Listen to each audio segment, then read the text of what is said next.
தமிழ்நாடு முன்னாள் முதலமைச்சர் ஸ்டாலின் அவர்கள் வந்து நாளைய தினம் வந்து தமிழ்நாடு வர இருக்கிறார். சென்னை விமான நிலையத்தில் வந்து திமுக தரப்புல இருந்து ஒரு பிரம்மாண்டமான முறையில் வந்து வரவேற்பு கொடுக்கணும்னு ஒரு புறம் இருந்தாலும், இன்னொரு புறம் காங்கிரஸ் கட்சியினுடைய முக்கிய புள்ளிகள் அதாவது இன்னும் நாடாளுமன்றமே கூடல.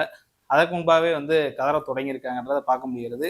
அதனுடைய ஒரு தொடர்ச்சியாக கார்த்திக் சிதம்பரம் அவர்கள் வந்து இந்த தினம் சிவகங்கை மாவட்டம் திருப்பத்தூர்ல ஒரு பேட்டி கொடுக்குறாரு. அந்த பேட்டியில் அவர் என்னென்ன சொல்ல வராரு, ஸ்டாலின் மோடி ஏதாவது பேச்சுவார்த்தை நடத்தினாங்களா, இது உண்மைதானா என்பதை பற்றி தான் அதில் நம்ம பார்க்க இருக்கிறோம். அதாவது 2026 தேர்தல் இதுதான் நம்ம தொடக்க புள்ளி. நாங்கள் ஏற்கனவே வந்து 2 பேட்டி சொல்லியிருக்கேன். இங்க இருந்தா அந்த பிரச்சனையே தொடங்குது. கிட்டத்தட்ட காங்கிரஸ் திமுக நட்பு என்பது வந்து 20 வருஷம் எவ்வளவோ பிரச்சனை. 2009 ஈழத்துல வந்து கொத்து கொத்தாக தமிழ் மக்கள் வந்து கொன்றொழிக்கப்படுகிறாங்க சிங்கள இராணுவத்தால, இலங்கை இராணுவத்தால. அப்போது திமுக மீது பல்வேறு பழிகள், அது காங்கிரஸ் கட்சியோட கூட்டணியில் இருப்பதனாலவே வந்து பல்வேறு பழிகளை, அது அப்ப மட்டும் இல்ல, கச்சத்தீவு பிரச்சனையில இருந்து பல்வேறு பிரச்சனைகள், காங்கிரஸோட கூட்டணியில இருந்து பாஜக எத்தகைய சூழலையும் தமிழ்நாட்டுக்குள்ள வரக்கூடாது, பாஜக ஒழிச்சு கட்டணும்னு சொல்லிட்டு ஒழிச்சு கட்டணுன்ற ஒரே காரணத்திற்காக காங்கிரஸோட திமுக வந்து தொடர்ந்து வந்து கூட்டணி வைக்கிறாங்க. இது ஒரு கதை. அப்ப இப்படி இருக்கும்போது 20 வருஷமா வந்து 2026னா 2006 வரை 6ல இருந்து அதுக்கு முன்பாக வந்து அவங்க அதிமுகவோட காங்கிரஸ் கூட்டணி வச்சிருந்தாங்க. ஆனாலும் தொடர்ந்து வந்து இந்த காங்கிரஸ்ன்ற ஒரு வேஸ்ட் லக்கேஜ், காங்கிரஸால திமுக ஏதாவது பலமா ஒன்றும் கிடையாது. ஏதாவது காங்கிரஸ் கட்சியினால ஒரு ஒரு ஒரு தொகுதியாவது திமுக வெற்றி பெற வைக்க முடியும், அதுவும் கிடையாது. எந்த ஒரு அடிப்படையில வந்து காங்கிரஸால திமுகவுக்கு ஒரு கடுகளவு கூட பயன் கிடையாது. இருந்தாலும் பாஜக வரக்கூடாதுன்றக்காக நான் சொன்ன மாதிரி திமுக வந்து காங்கிரஸ் வந்து தொடர்ந்து வந்து தன்னோட ஒட்டுண்ணியா நீ என் மேல சவாரி செஞ்சுட்டு வா, உனக்கு செமந்துட்டு போறேன்னு தான் போய்க்கிருந்தாங்க. 2026 தேர்தலில் திமுக வீழ்த்துன்ற நினைக்கிறது வந்து காங்கிரஸுக்கு பலகாலமா உண்டு. ஒரு மாநிலத்தில் வந்து இன்னைக்கு பாஜக பண்ணதில்ல, ஏதாவது ஒரு கட்சி மேல குதிரை சவாரி பண்றது, அந்த கட்சியை அழிக்கிறது. உதாரணத்துக்கு பார்த்தோம்னா மகாராஷ்டிராவில் நம்ம சிவசேனாவோட சேருவாங்க, அந்த டீம் அழிப்பாங்க. அப்புறம் உத்தவ பிரிவோட சேர்ந்துருப்பாங்க, அந்த டீம் அழிப்பாங்க. அப்புறம் சிண்டே பிரிவோட சேருவாங்க, அப்புறம் அவங்க அழிப்பாங்க. தேசியவாத காங்கிரஸோட சேருவாங்க, அப்புறம் அவங்க அழிப்பாங்க. இது மாதிரி தான் இந்தியாவில் பல மாநிலங்கள். தமிழ்நாடுன்னு பார்த்தோம்னா அதிமுகவோட சேர்ந்தாங்க. இன்னைக்கு அதிமுக இருக்கடமே தெரியாம 3வது இடம். இப்போ அதிமுக சுக்கு உடச்சிக்கு இருக்காங்க. பாமகவோட சேர்ந்தாங்க. அதே மாதிரி வந்து ஒடுக்கப்பட்ட அமைப்புகளில் தலித் அமைப்புகளில் பல்வேறு அமைப்புகளோட சேர்ந்து அந்த அமைப்புகளை ஒழிச்சுக்கிட்டாங்க பாஜக. இப்போ இந்த மாதிரி 2 அமைப்புகளை மாநில கட்சிகள் நசுக்கிறதுல பாஜக காங்கிரஸ் வேற இல்லை. காங்கிரஸ் அப்படி ஒழிச்சு கட்டின ஒரு கட்சி தான். அப்ப திமுக எதுக்குன்னு அவங்க வந்து பல காலமா வந்து எப்படியா வீழ்த்தியாகணும் ஒரு துடித்து கொண்ட சூழல்ல தாவேக்க வந்து வெற்றி இவங்களுக்கு ஒரு சாதகமா அமையுது. திமுக கூட்டணியில இருந்து ஒரு 5 சீட்டு வெற்றி பெற்றாலும் எங்களுக்கு திமுகவே தேவை கிடையாது போய அப்படின்ற மாதிரி ஒரு வெற்றி பெற்ற, அதாவது முன்னாள் முதலமைச்சராக இருந்த இப்ப தான் ஒரு கூட்டணியில வந்து இப்ப 2019 தேர்தலில் வந்து திமுக கிட்டத்தட்ட ஒரு 10 ஒரு 4-5 நாடாளுமன்ற தேர்தல் தொடர்ந்து வந்து காங்கிரஸோட சந்திக்கிறாங்க. எல்லா தேர்தலையும் வந்து காங்கிரஸ் வந்து 2014 தோக்குது, 19 தோக்குது, 24 தோக்குது. ஒரு முறை கூட திமுக காங்கிரஸ் கூட்டணி முறிவு அப்படின்னு ஒரு இடத்துல கூட சொன்னது கிடையாது. 2014 தோத்தாலும் பரவாயில்ல, அடுத்த தடவை நம்ம ஜெயிக்க முடியும், பாஜக வந்து கடுமையாக எதிர்ப்போம், மோடியை வந்து வீழ்த்துவோன்றக்காக 2019 இந்தியாவில் காங்கிரஸ் கட்சியே சொல்லாத, அவங்களே பிரதமர் வேட்பாளர் ராகுல் காந்தின்னு சொல்லல, ஆனா திமுக தான் சொல்லுது ராகுல் காந்தி தான் இந்தியாவினுடைய நம்பிக்கை நட்சத்திரம், இவர் தான் பிரதமர் வேட்பாளர் சொல்லி அதிகாரப்பூர்வமா அறிவிக்குது. அதற்கு பிறகுதான் காங்கிரஸே வந்து ராகுல் காந்தி பிரதமர் வேட்பாளர் சொல்லி அறிவிக்கிறாங்க. அப்போது கூட கடுமையான முறையில் படுதோல்வி அடைகிறாங்க. தமிழ்நாடு உள்ளிட்ட தென்னிந்திய மாநிலங்கள்ல தான் காங்கிரஸுக்கு கொஞ்சமாவது செல்வாக்கு இருந்துச்சு. 2024 வராங்க. 2024 பிரதமர் வேட்பாளர் இந்தியா கூட்டணிக்கு யாருமே அறிவிக்கப்படல. இருந்தாலும் ஸ்டாலின் அவர்கள் வந்து ராகுல் காந்தியை முன்னிறுத்தி தான் தங்களுடைய பிரச்சாரத்தை பண்றாங்க. இந்தியா முழுவதும் இந்தியா கூட்டணி வலிமை பெறுவதற்காக பல கட்ட முன்னெடுப்புகள் எடுத்தவர் வந்து ஸ்டாலின் தான். ஆனாலும் 3 முறை தோல்வி.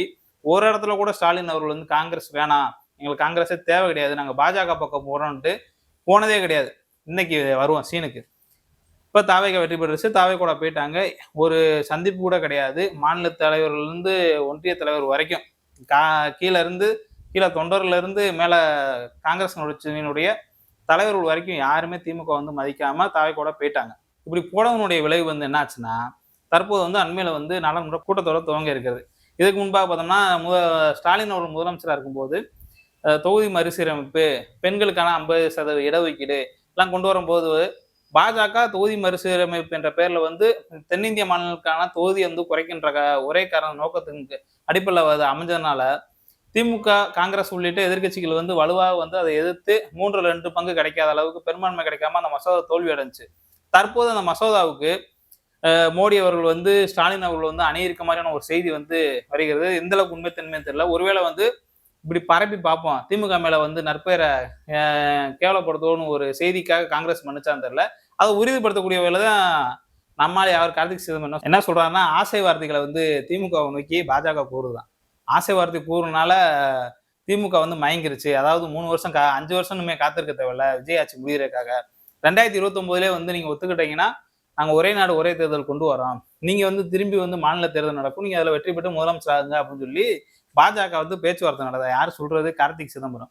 அவங்க அப்பா சமாதானம் பேசிக்கிட்டு அறிவாலய வாசல்ல காத்து கிடக்காரு. ஸ்டாலின் வீட்டு வாசல்ல காத்து கிடக்காரு.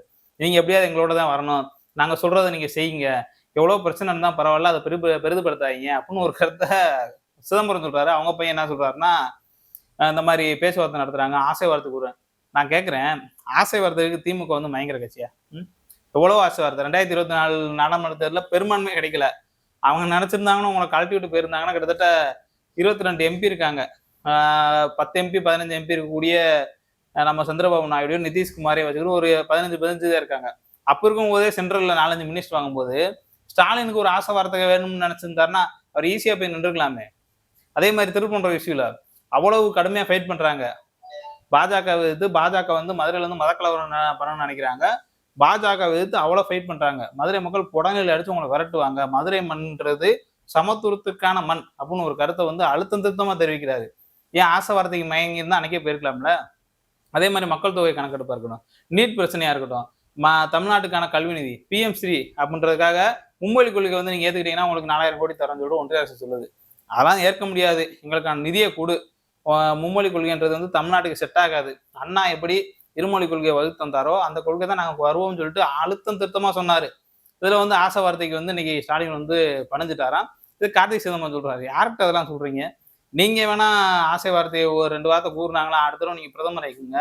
அமைதியா இருக்குன்னா 5 வருஷம் ராகுல் காந்தி வந்து தூங்கிடுவாப்ல, வெளிநாடுலாம் சுத்த போயிருவாப்ல. ஆனா ஸ்டாலின் அப்படி கிடையாது. இப்ப தமிழ்நாட்டுல வந்து இன்னைக்கு வந்து வெற்றி பெற்ற கட்சி வந்து தாவேகா. ஆனா ஒன்றிய பாஜக எதிர்த்து போராடக்கூடிய தமிழ்நாட்டினுடைய மக்கள் முதலமைச்சராக இருக்கக்கூடியது ஸ்டாலின் தான். அப்ப கார்த்திக் சிதம்பரம் வந்து என்ன வகையில வந்து ஒரு ஆசை வார்த்தை கூறினாங்க, ஸ்டாலின் வந்து பணிஞ்சு போறாருன்னு சொல்லலாம். அப்போ உங்களுக்கு இதெல்லாம் வெக்கம் இல்லையான்னு கேட்கிறேன் நானு. காங்கிரஸ் வந்து எப்படி இந்த வார்த்தையை சொல்லலாம்? இப்போ ஸ்டாலின் அவர்கள் வந்து இந்தியாவிலே வந்து பாஜகவை தமிழ்நாட்டுக்கும் டெல்லிக்குமான இந்த தேர்தல் இதுல வந்து டெல்லி அணியை ஓட விரட்டணும்னு சொல்லிட்டு ஸ்டாலின் ஒரு பிரச்சாரத்திலையும் மோடியையும் பாஜகவை அமித்ஷா வந்து கிழிக்கிறாரு. ஆனா நீங்க என்ன சொல்றீங்க? ஆசை வார்த்தை கூறுறாங்களா? சரி, அப்படியே ஆசை வார்த்தை கூறுனா என்ன தப்பு? உங்களை மாதிரி ஒன்றும் முதுல குத்தின கட்சி கிடையாது பாஜக. அவங்க எதிரினாவும் நாங்க இந்த இந்துத்துவ கொள்கையில தீவிரமா இருப்போம், இஸ்லாமிய எதிர்ப்பு பேசுவோம்னு சொல்லிட்டு எதிரியா இருக்காங்க. நீங்க அப்படியா இருக்கீங்க? சாப்பிட்டு இந்துத்துவா நீங்க தான். ராமர் கோயில் கட்டி முடிச்சிட்டாங்க. நீங்க அதுக்கு எதிரான பிரச்சாரத்தை என்ன பண்ணீங்க? இப்ப அண்மையில உங்களுக்கு தெரியும், ராமர் கோயில்ல வந்து உண்டியல்ல வந்து பல்வேறு முறைகேடு, பணம் திருட்டுலாம் நடந்திருக்கு. காங்கிரஸ் கட்சி என்ன பண்ணீங்க? ஒன்றிய அளவுல வந்து பார்த்தோம்னா கரப்பான் பூச்சி ஜனதா கட்சி நீட் வினாத்தாள் கசிவுல வந்து தர்மேந்திர பிரதான் ஒன்றிய கல்வித்துறை அமைச்சர் வந்து பதவி விலகணும்னு சொல்லி தொடர்ந்து போராட்டம். சோனம் மான்சுக்கு போன்ற சமூக போராளிகள்லாம் 20 நாள் உண்ணாவிரதம் இருக்கிறாங்க. இன்னைக்கு அவங்களை வந்து அடிச்சு தரன்னு இழுத்து கைது பண்ணது காவல்துறை. காங்கிரஸ் கட்சி என்ன பண்ணீங்க? தேசிய அளவில் நீங்க தானே எதிர்கட்சி. நீங்க பண்ணக்கூடிய ஒரு விஷயத்த வந்து ஒரு எதிர்கட்சி பண்ணக்கூடிய ஒரு இடத்துல இருந்து கரப்பாம்பூச்சி ஜனதா கட்சி பண்ணிக்கிறதுக்கு அப்பனா நீங்க எதுக்கு எதிர்கட்சின்னு இருக்கீங்க? இப்போ பாஜக எதிர்க்கிறதுக்கு வந்து உங்களுக்கு திராணி இல்லைன்றதுதான் உண்மை. இப்படி ஒரு நிலைமையை வச்சுக்கிட்டு ஸ்டாலின் வந்து சரியில்லை, உங்க பேச்சுவார்த்தை பண்றாரு, மோடிட்ட பேச்சுவார்த்தை பண்றாரு. பேச்சுவார்த்தை பண்ணா என்ன தப்புன்னு கேட்கிறேன்.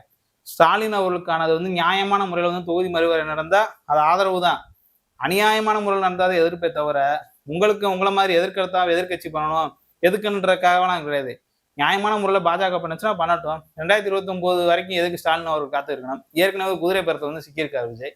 இன்னும் கொஞ்ச நாள், இன்னும் ஒரு 5 நாளா 10 நாளா 2 மாசமா 3 மாசம் தெரியல, எப்ப வேணாலும் இந்த ஆட்சி கைவிடலாம். விஜயை கைது செய்யப்பட்டு சிறைக்கு கூட போகலாம். இப்ப தாவேகா கூட்டணிக்கு ஆதரவு கொடுத்துருக்கு உங்க கட்சி கூட என்னைக்கு வேணா இன்னொரு கட்சியோட ஓடி போகலாம். இப்ப நிலைமை இப்ப இருக்கும்போது திமுக வந்து மோடியோட பேச்சுவார்த்தை பண்ணுச்சு, ஆசை வார்த்தைக்கு மயங்கிட்டாங்க, முதல்வர் கனவுல ஸ்டாலின் இருக்கான்றது வந்து ரொம்ப ஒரு கேவலமான செயல். நாளைக்கு இருக்கு, நீங்க இப்படிலாம் பேசிக்கிட்டு இருக்குங்க. நாளைக்கு ஸ்டாலின் அவர்கள் வந்து வரவேற்கிறதுக்காக திமுகவினர் வந்து சென்னை விமானத்தை வந்து அணியாக படைப்படையாக தரல இருக்கிறாங்க. பொறுத்திருந்து பார்ப்போம் எப்படி நடக்குன்றது. ஏன்னா திமுகன்றது வந்து ஸ்டாலின் அவர்கள் சொல்லுவாங்க, அது ஒரு பணங்காட்டு நரி, எப்பயும் எந்த சில சலப்புக்கும் அஞ்சாதுன்னு சொல்லுவாங்க. அந்த மாதிரிதான் கார்த்திக் சிதம்பரம் எவ்வளவு பேசினாலும் சரி திமுக அசைச்சு பார்க்க முடியாதுன்றதை அந்த நேரத்தை வந்து தெரிவித்துக் கொள்கிறேன். நன்றி.